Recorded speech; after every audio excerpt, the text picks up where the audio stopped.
Hola, mi nombre es José Eduardo Telles Espinosa. Esto es Charlas de Amparo y continúo con la exposición del tema la suplencia del error. En nuestro video anterior que vimos, o en nuestro audio anterior que escuchamos, que mira, que la suplencia en materia de amparo básicamente se da en tres aspectos: la suplencia de la queja, la suplencia del error y la suplencia de la vía, que procede fundamentalmente en tratándose de el cumplimiento de ejecutorias de amparo. ¿En dónde está previsto el tema relacionado con la suplencia del error? Está previsto actualmente en el artículo 76 de la Ley de Amparo, antes 79 de la Ley de Amparo.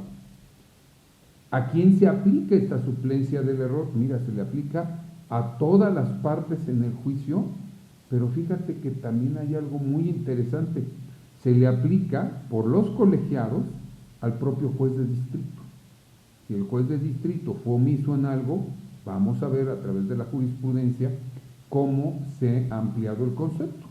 Si leemos exclusivamente el artículo nos dice que cuando se trata de en el artículo 76 de la Ley de Amparo, nos hace mención a que el órgano jurisdiccional deberá corregir los errores u omisiones que advierten la cita de los preceptos constitucionales y legales que se estimen violados. Pues aparentemente nada más es, si me equivoqué al citar el artículo y dije, decíamos en el video anterior, dije 17, en lugar de octavo, pues me corrigen y citaría correctamente el juzgador el artículo efectivamente que contemple lo que estás diciendo. ¿Esto de dónde viene? Bueno, está en el 76, pero aparte, pues viene de aquel famoso principio de derecho, ¿no? Dame los hechos, yo te daré el derecho. Entonces, si tú le dices al juzgador, oiga, pues es que pienso que se violó la Constitución, si dices eso nada más, a lo mejor te podrían decir, es que es inoperante su agravio. No, señor, el artículo 78 de la Ley de Amparo te impone la obligación a ti, juzgador, órgano jurisdiccional, de corregir la omisión que advierto en la cita de los preceptos constitucionales. Así podría yo argumentar en algún agravio o en algún concepto de violación y decir, ¿sabes qué? Que el juez de distrito violó en una revisión, por ejemplo, violó el artículo 16 constitucional. Existe una jurisprudencia que dice que cuando se plantean violaciones de artículos inconstitucionales, pues es inoperante, pero pues un juzgador con un poquito más de sentido, actualmente con la nueva Ley de Amparo, de luego no estoy criticando la jurisprudencia, podría decir, oye, no, fíjate que yo lo que hago, te suplo el error, lo que tú estás planteando en realidad es que no está debidamente fundado y motivado lo que dijo el juez de distrito, y lo que debiste de haber citado no es el 16 constitucional, porque no puedo hacer un análisis de constitucionalidad, pero te suplo el error conforme a 76 de la Ley de Amparo y te digo que el artículo que plantearías tú y que es el que contempla el que no está fundado y motivado es el artículo 74, fracción cuarta de la Ley de Amparo. Recuerda, si has estado en charlas de amparo en los cursos que honoríficamente me corresponde dar, ahí hemos dicho, mira, cuando plantees un concepto de violación, haces valer el precepto constitucional o convencional. Pero cuando vas en un recurso en la Ley de Amparo, como es un recurso dentro del medio de control constitucional o convencional, lo que tenemos que aducir son las violaciones a la Ley de Amparo, al Código Federal de Procedimientos Civiles, a la Ley Orgánica del Poder Judicial de la Federación, incluso a la jurisprudencia o algún acuerdo general de la Suprema Corte o del propio Consejo de la Judicatura, porque se vuelve el recurso un análisis de legalidad para en este caso, para el juzgador. Desde ese aspecto, lo que tienes que examinar es si citaras, por ejemplo, es que el juez de distrito en un agravio, el juez de distrito no fundó y motivó y por lo mismo violó el 16 constitucional. Si suplimos el error, lo que tenemos que decir al realizar esa revisión o esa queja, ok, aunque incorrectamente invoca el 16 constitucional y brindándole el mayor acceso a la justicia, lo que está diciendo es que no está fundado y motivado, pero suplo el error y te cito el artículo, y ya lo dijimos, 74, fracción cuarta, porque dice, la sentencia debe contener, fracción cuarta, las consideraciones y fundamentos legales en que se apoye para conceder, negar o sobreseer. Entonces, en una aplicación extensiva, o si no te vas al Código Federal de Procedimientos Civiles, en el artículo que dice que las determinaciones deben de estar fundadas y motivadas, y pues entonces el juzgador tendría que examinar el agravio planteado. Entonces, esta suplencia del error, su primera faceta implica el que se corrija el error en la cita o que se corrija además la omisión en la cita. Es muy importante que destaquemos eso. No solamente se corrige el error en la cita, si te equivocaste al decir un artículo y era otro, sino si no dijiste el artículo, entonces se te debe de suplir la omisión. Es muy importante tomarlo en cuenta porque sería totalmente incorrecto que te dijeran, no, fíjate que no te estudio ese agravio porque no me citaste el artículo, porque no me fundaste tu agravio. No, soy gobernado, estamos hablando cuando el gobernado va en un recurso o el propio autorizado. Yo soy gobernado, no tengo obligación de hacerlo.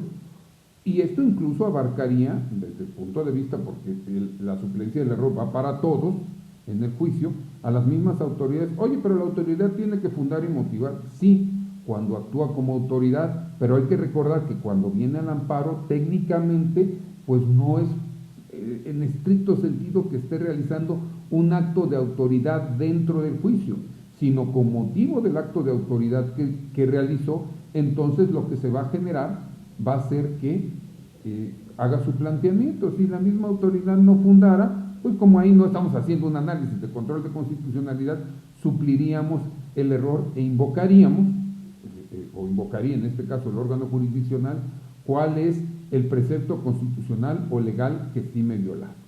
Primera parte de la suplencia del error. Pero la suplencia del error abarca una segunda parte, que es el examen conjunto de la cuestión efectivamente planteada.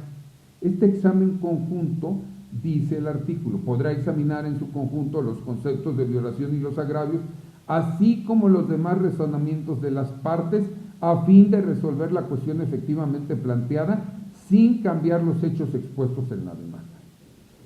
Esto implica un análisis integral.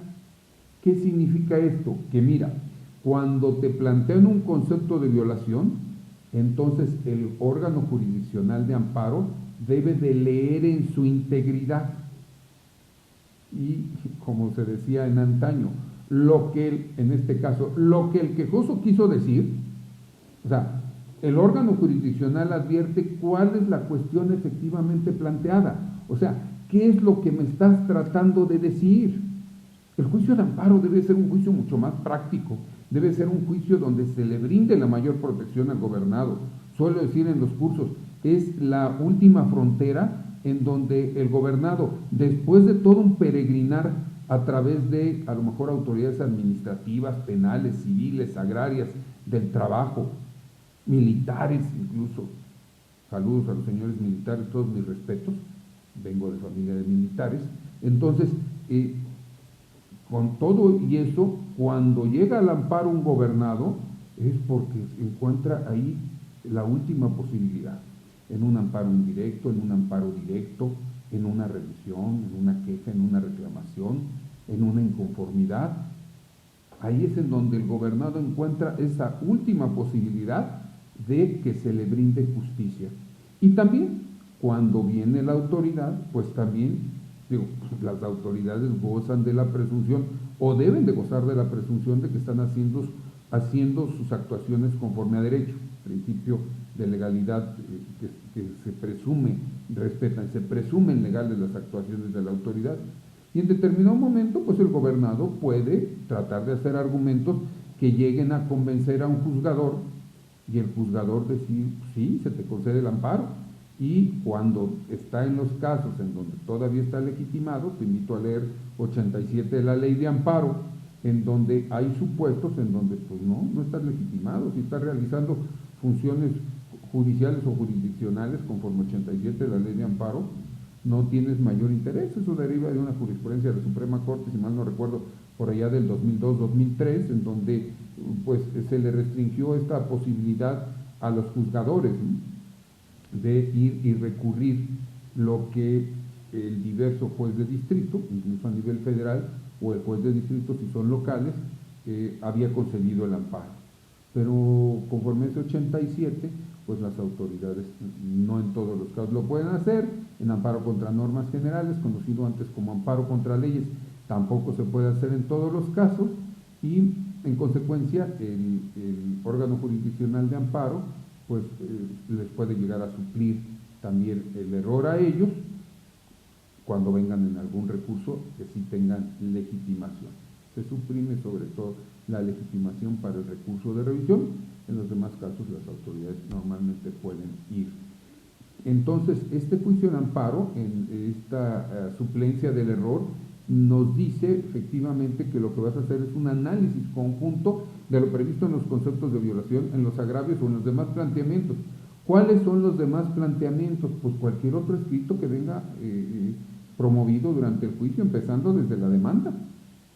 Empezando desde la demanda, y no solamente empezando de la demanda, sino que dice todos los demás razonamientos. ¿Qué significa? Que a lo mejor tu argumentación no está en el concepto de violación o no está en el agravio. A lo mejor en una demanda de amparo indirecto tu motivo de disenso, de inconformidad, está dentro de lo que es la parte de hechos bajo protesta de decir verdad.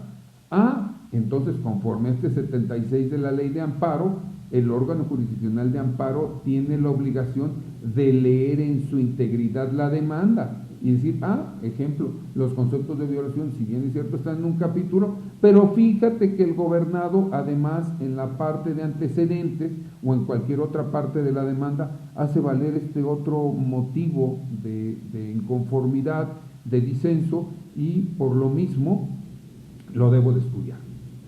El juez de amparo tendrá que pronunciarse. Esto implica que los operadores jurídicos examinen con el mayor cuidado la demanda, los agravios, los recursos y cualquier otra petición para ver qué es lo que efectivamente quiso decir el gobernado, qué es lo que efectivamente quiso decir la autoridad. Pero esas son las dos partes que la ley de amparo prevé para la suplencia del error: corregir el error en la cita o corregir el error en la omisión de los conceptos de violación, en la cita de los artículos, tanto constitucionales como legales. Primera parte. Segunda parte, analizar en su integridad la cuestión efectivamente planteada y ver qué es lo que efectivamente quiso decir. O sea, ¿de qué se está doliendo en realidad? ¿Ves? Esas son las dos facetas que legalmente procederían respecto de la suplencia del error. Pero ¿qué crees? Durante varios años, la Suprema Corte de Justicia de la Nación lo que ha hecho ha sido ampliar esta suplencia del error y llevarla a una posibilidad de mayor defensa para cualquiera de las partes, para que efectivamente se tenga acceso a la justicia. Es muy importante, de verdad, tengamos cuidado a veces cuando estas declaratorias de inoperancia de conceptos de violación de agravios a veces están en la raya técnica y dices, oye, no, espérame, no me declares inoperante, está bien, me equivoqué. Podrían ser casos, por ejemplo, cuando examina en su integridad la demanda, pues para ver qué es efectivamente lo que está planteando. Me comentaron algún asunto en donde, por ejemplo, dicen que en algún lugar de la República algún juzgador manda requerir en un acuerdo preventivo para que se diga cuál es efectivamente lo que se está reclamando, porque se equivocaron en una parte arriba, se les pone un número de más, y en cambio abajo, pues transcribieron el artículo, cuál era el planteado. Yo creo que una posición mucho más, estoy hablando académicamente, mucho más pro acceso a la justicia, hubiera sido, pues súplele el error. En tu acuerdo admisorio destaca que por cuanto hace al acto reclamado la norma efectivamente planteada, es la tal y no la tal. Digo, ¿para qué vas a mandar a hacer un preventivo? Pero eso es cuestión de criterios. ¿Qué te parece? En el siguiente video, en el siguiente audio, vamos a platicar acerca de los casos que jurisprudencialmente han sido determinados como suplencia del error. Y mientras eso sucede, mi nombre es José Eduardo Telles Espinosa. Esto es Charlas de Amparo.